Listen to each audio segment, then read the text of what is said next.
There's a great interview, years old now. It's between Ricky Gervais, Jerry Seinfeld, Louis C.K. and Chris Rock. And they just sort of have a comedian's masterclass where they talk about their craft.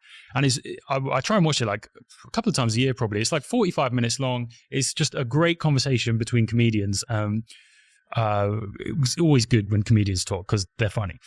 But there's two bits of wisdom that I got from that interview, and it's so valuable. I really recommend that anyone goes and finds that. The conversation between those four, there's two really valuable insights. One that Chris Rock absolutely nails is he has a punchline. So he sets it up and he has a punchline.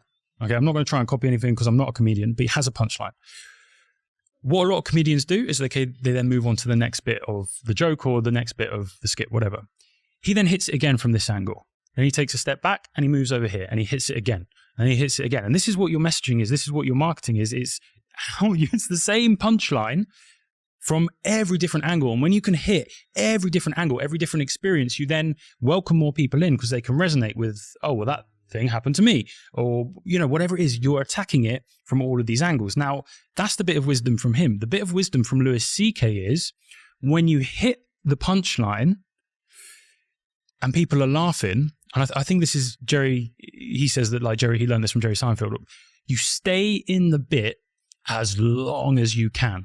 So once you hit that punchline and you hit that energy, whatever it is, you stay in it as long as possible. And if you watch his skits, you can see him do this. He'll have the punchline and then he'll do it again. And then he'll like accentuate it in a certain way and people are laughing more.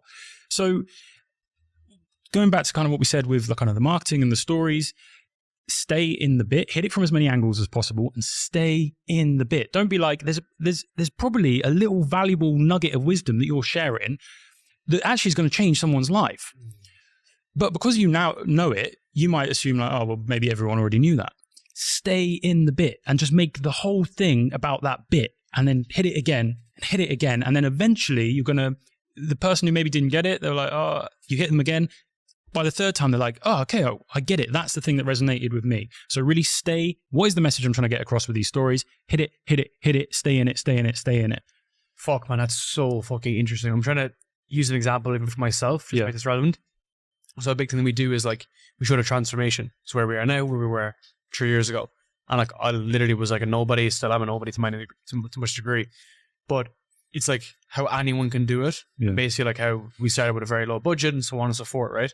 When we do posts or not to do really well, but then we can kind of repurpose them in some way. We might do it in a video, we might do it in text, we might do it through a podcast. When we tell that message, it relates really well because there's many people who want to start and do something well, it's content based, but they don't have that experience, right? They think that they think you need the experience. So they look at someone like myself that's 3 years in, or someone who's 5 years in or 7 years in, and think they can never get to that stage. And I find myself going back to that a lot of the time. Or how I kind of think about this too is I have like 3 or 4 core principles that we lean into when we create content. So one is the stories, the experiences. So how did I feel when I was doing it, when I was starting out? So that's experiences, because your experiences are, you can't fuck with them. My experiences are unique and so are yours, so no one can question your experience when you've done it, right? The second aspect is the challenges. So how they stand on their own. So leaning back into those core challenges that I had. The next is the transformations. So that transformation and how we repeat that transformation. And the last one then is the solutions, which is the tactics and techniques, which kind of like relevant for now, but like hot, let's say. Which to your point is, it's not what you sell people on, it's how you build your authority. So that's how I build like authority, is saying like, okay, here's all the flashy tools, but all the other stuff, challenges, the solutions, the transformations, we try to get back into that as much as possible. When something like that works, a lot of people don't go back to it. Do you get me? Yeah. Well, they'll either do one or two things. I said this to Jack yesterday. They'll either do something different, like, oh, look at me on a fucking yacht, and it will go viral. And they think, oh my God, I need to be on a yacht all the time. And they lean way into that. And everyone sees them as a lifestyle whore, right? Yeah. And as a result, they don't get what they want, which is like leads or business or growth or so on. Or something works really well, but they don't go back to it again. Right? And I think that's where I'm deducing it from you, is like how we make that relevant. How can I serve? How can I serve? And that's always the question it comes back to. And look, you might make a bit of content that does particularly well, and you're like, right, I need to replicate that. And now the question you're potentially asking yourself there is, how do I get more views again? How do I get that feeling? Because that felt fucking good when that one kind of caught a little wind and it went a little bit viral and I got more likes than I usually did. You're now asking, how can I get more of that for me? Me.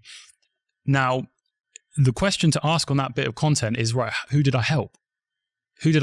Or it just always comes back to, how can I serve? Do it selfishly. Like, because that's what's going to make you successful, is by helping as many people as possible. So when you see a bit of content like that or something's worked, how did that help people? Ask that question, try and replicate the help. And that might not be you on a yacht. That will be something different, but you can kind of get the same message into it and serve people that way. So I think it's the questions we ask better questions, get better answers.